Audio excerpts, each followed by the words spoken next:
Hello, everyone. Haven't had to do this in a few months. So I'm as excited to do this as you guys are. I spent 3 hours getting these presentations all ready for you guys. So if anyone feels you guys on the notes, it's going to be me. I'm tremendously sympathetic for you guys at the moment, shaking off the rust from break. Well, I hope all of you had a really great break. Um, we're going to start Unit 5 today, and we're doing the first two chapters. The first two chapters are kind of the most separate from the other, like, 8 sections that make up Unit 5. And so they belong together, but they're also really dense. They are one of the denser ones because they're trying to cover a lot of ground. There's like Unit Period 3 is only 100 years, but boy, do they fill it with stuff. And humans fill it with stuff. So here's our vocab. Let me move my head away so you can move it so you can see. So pause me. I'm going to now move to the next one. Ooh. Pause me. Move you to the next one.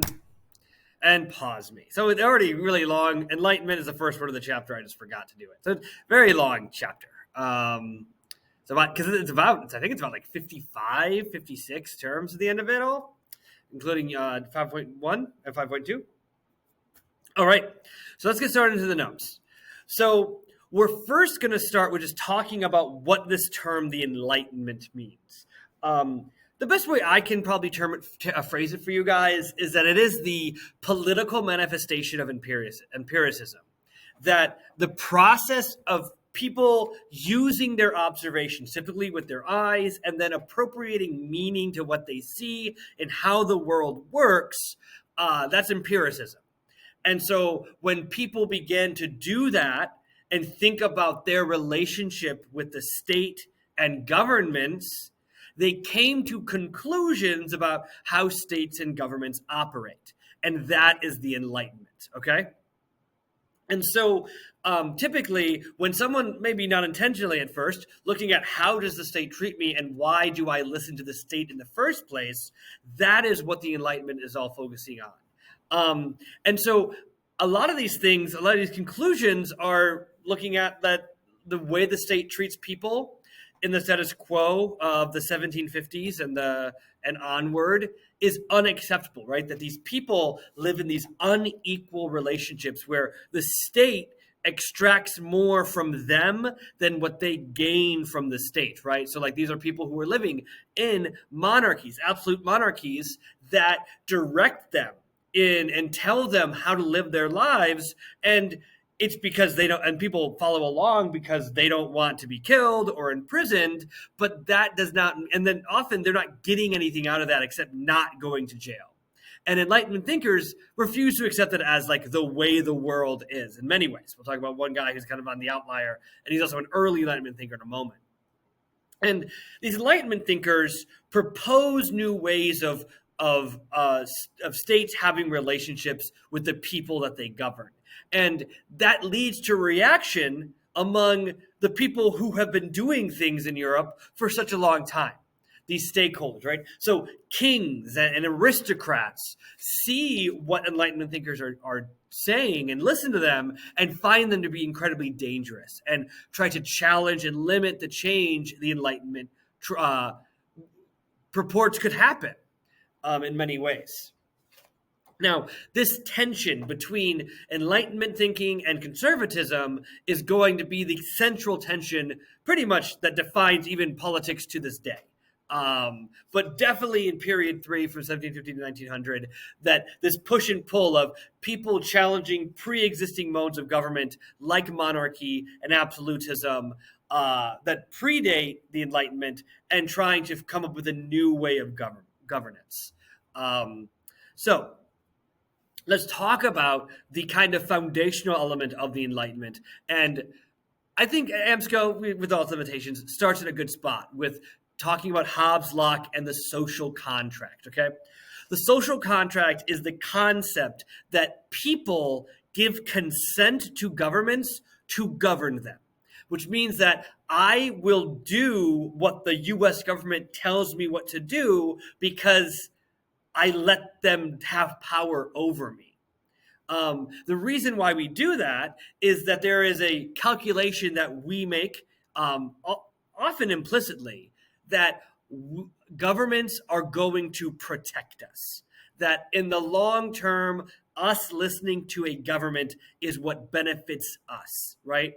Now, if a person is to come under the belief that a government does not benefit them, they are well within their right to withdraw that consent, right? They say, I do not want to listen to you. I do not want to take directives from you anymore. I want to change the government. And so you can kind of see that there's something intrinsically democratic about it, that even in a despotic, totalitarian dictatorship, people give their consent to be governed. Now, the reason why they do it in these despotic totalitarian dictatorships often are because their lives and safety are under direct threat from the state. If I do not give my consent to be governed, I will be killed. But I will be insecure if I do that, right? So in America, this concept plays out in our electoral system, that every 4 years, well, 2 years actually, we have an attempted revolution at the federal level, where the people step forward and say, I would like to lead this nation. They put themselves on the ballot. People listen to what they have to say, and if the party in power is found lacking or wanting, then those representatives lose the election, and a new representative is put in spot who is going to govern for those people, right? And so that is a way of a person giving or withdrawing their consent to be governed. So that's the natural calculation. In my class, I talked about this several times already at the beginning of the year. The social contract has always defined politics according to the Enlightenment. That like and Locke and Hobbes, that even before we had the word for it, people who were farming in the river valleys were engaged in the social contract, where they were giving up freedoms, like they could not do whatever they wanted so long as they were protected by the state, right?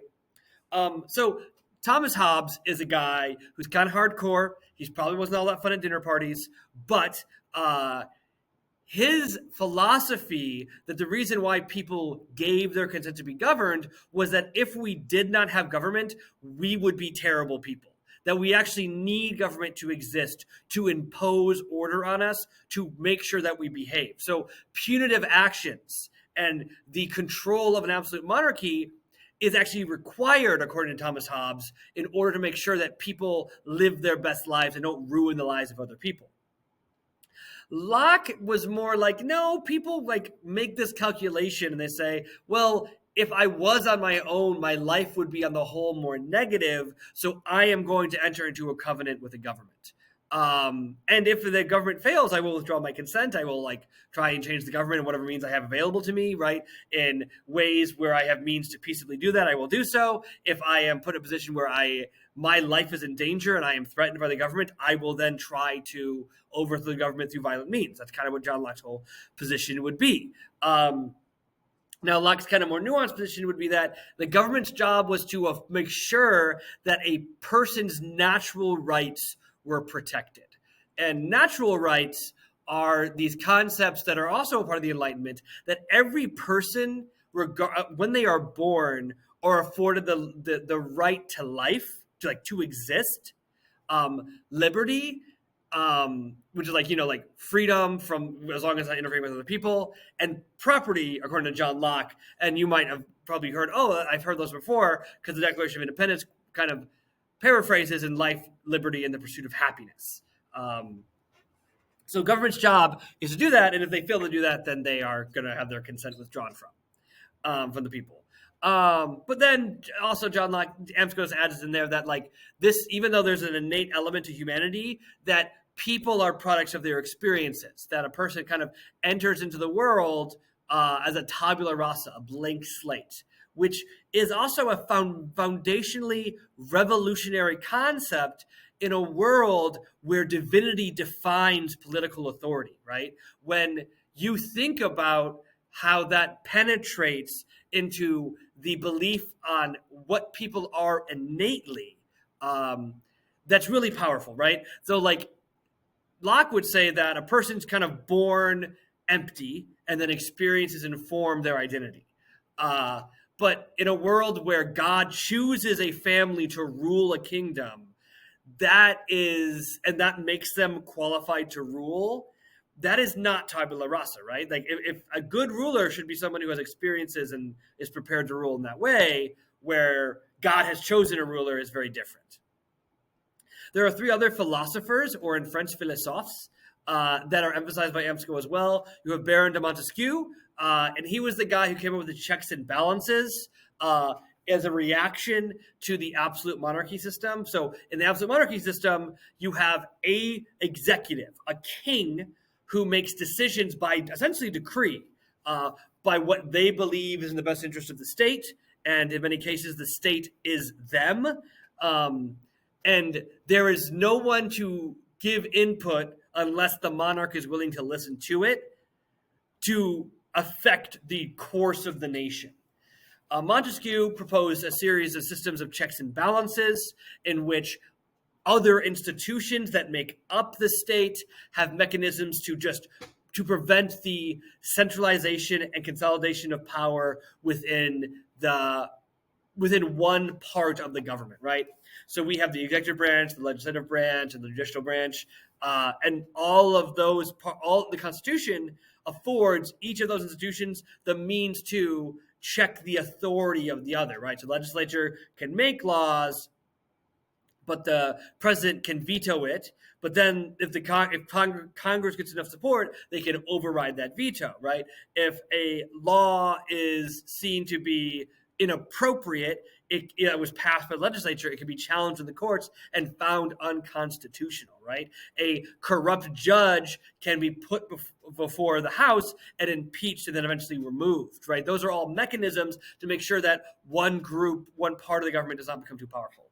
Another philosopher that was used was Voltaire, who tried to advocate for religious tolerance, and Jean-Jacques Rousseau, kind of a little bitty proto-anarchist kind of guy.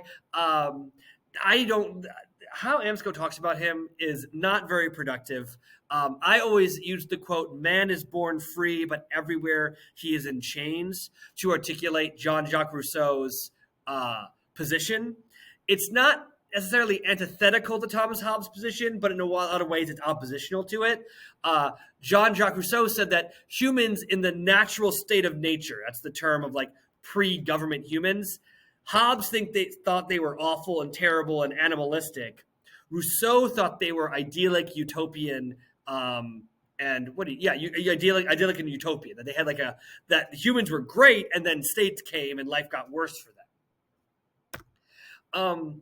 So the next thing to talk about would be some economic manifestations of the Enlightenment. So we're still talking about politics, but like the state's relationship with economics. So for the period we're talking about, 1750 to like the 19th century, specifically at the beginning, mercantilism has remained the dominant means of economic organization in terms of how the state involves itself with its own economy, with its nation's economy. Which means that the state's interests and the state's demands shape what is produced, what is consumed, what goods the people within that nation have access to, what they are even able to produce in the first place. And those policies are from the perspective of what the state desires, right? And that's not necessarily what the people desire. They might have a whole other array of interests, right? And in absolute monarchies, there's no direct way for a population to hold a government accountable for its stewardship of the economy. So Adam Smith is someone who proposes a new interpretation that is kind of challenges and reacts to mercantilism, and that is laissez-faire economics that eventually becomes capitalism, where mercantilism is a heavily state-controlled and influenced economic system. Laissez-faire says that economies in general grow faster and are more productive when self-interest is allowed to guide the economy, when individual interest, when people buy what they want and sell what they think other people want, that's going to make a more productive economy in general, because people can kind of have more freedom. So in general, this benefits the economy because when mercantilism goes away and now people can sell to whoever they want, producers have access to a larger market, right? So now British merchants can sell to Spanish consumers, French consumers, Prussian consumers, Swedish consumers, Canadian consumers, all those people.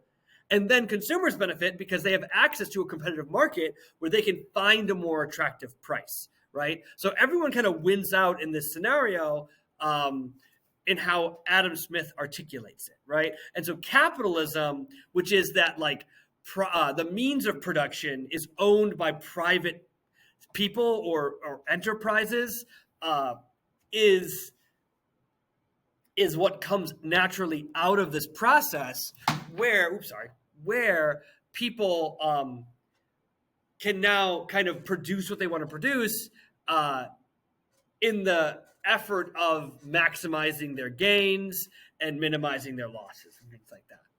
Another idea of the Enlightenment would be deism. And this is the idea that God, especially in the Christian context, can be expressed and seen through science and empiricism.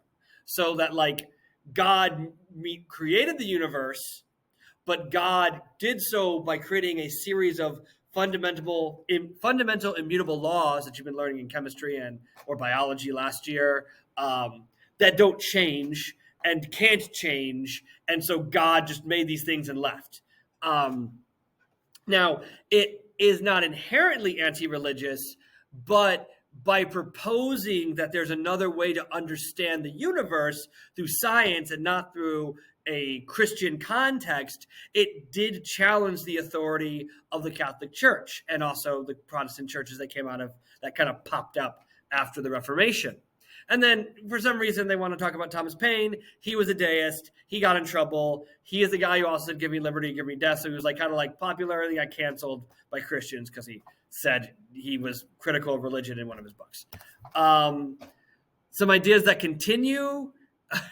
So this is our last kind of series of slides. So the thing we haven't talked about yet, and it's really finicky to talk about in the way that AMSCO presents it, is that there's a fundamental transformation occurring in the human experience, starting in Europe and then spreading outwards, called the Industrial Revolution, which I assume you've heard about to some extent at some point in your life. And this Industrial Revolution is the most important thing that has happened that affects our lives today, right? Like there is a point of no return, but before and after the Industrial Revolution. And that led to a great deal of social, economic, political, technological, cultural, and environmental change. And not all that change was good, and not all that change was bad. That change is what just happened. And so these changes create problems that the Enlightenment sought to tackle. And in some cases, like so for one example would be the development of the concept and ideology of socialism, which is in a lot of ways in opposition but not antithetical to capitalism, because like you can have citizens, people like private citizens own a business and then and be shareholders and then own what they produce and then try to sell that on a private market, right? That's so they're not antithetical. They're in some ways they're oppositional though. So the gist of socialism is that it's the idea that community should own property. This is not new. This is a concept that has kind of always existed. When there is ownership, there can be communal ownership, right? We don't always individually own things. We sometimes collectively own things.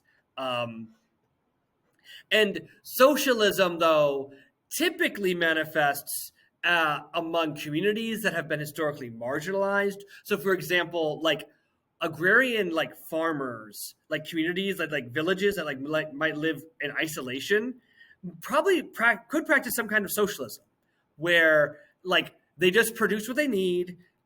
Everyone takes what they need. There's no buying or selling. You just the guy who makes the grain makes enough grain for everyone. The person who makes the shoes collects the leather from the tanner and stuff like that.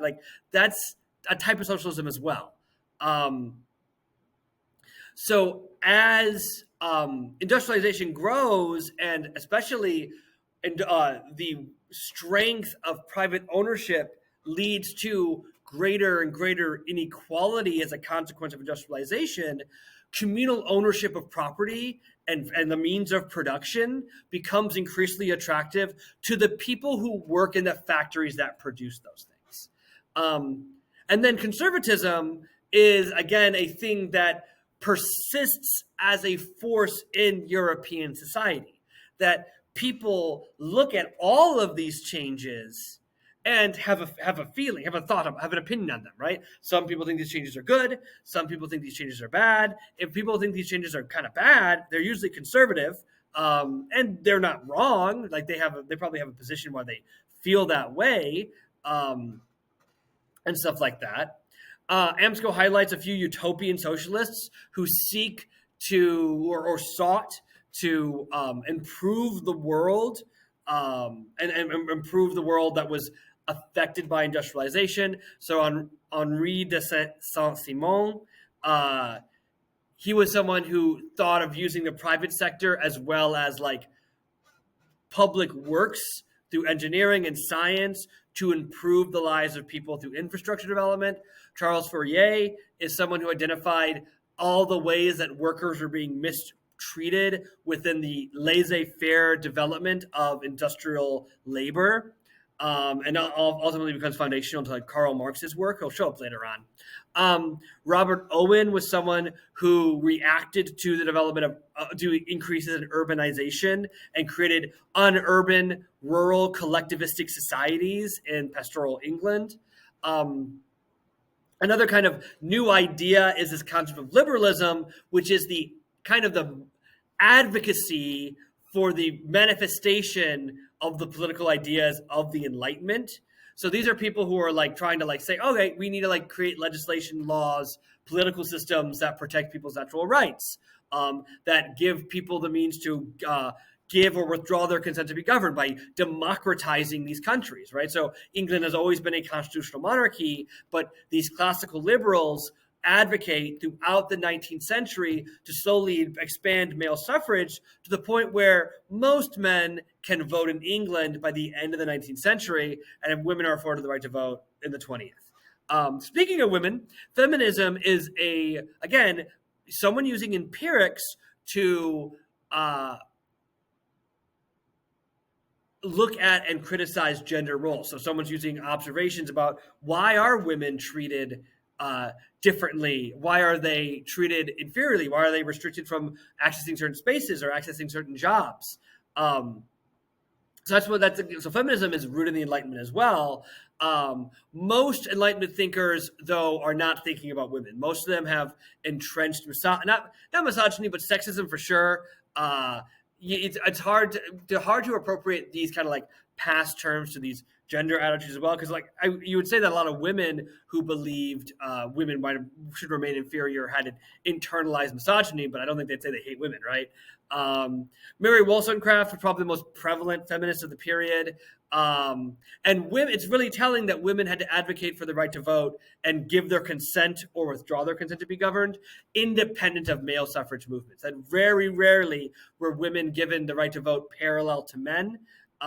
Some of them happened in certain places, but more in 20th century democratic movements, not necessarily in 19th century democratic movements.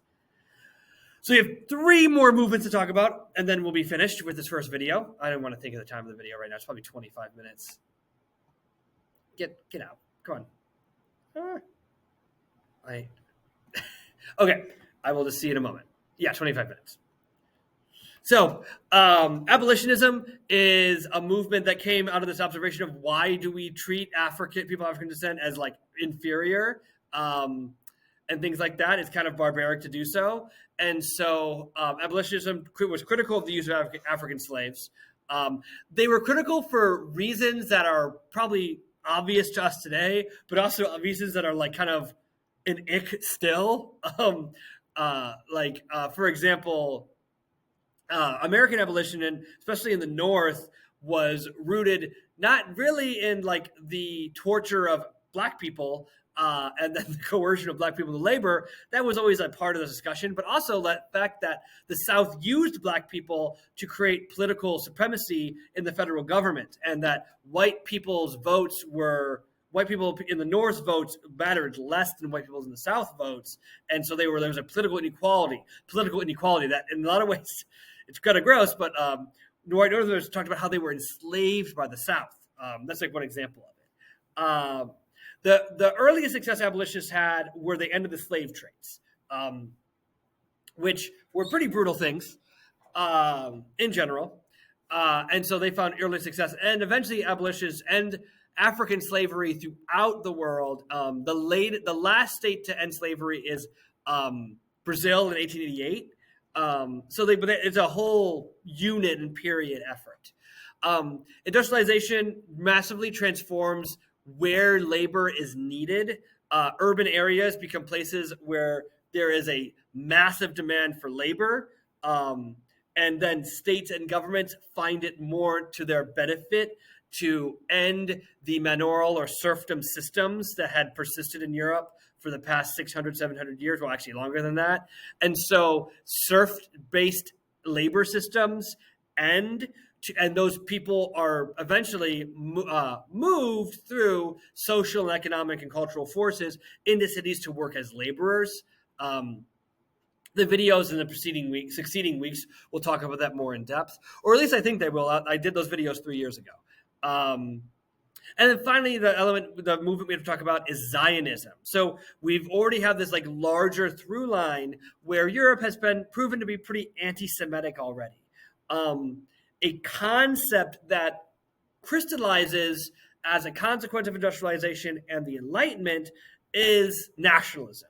That these people of of the same linguistic or ethnic background are entitled to a nation for themselves.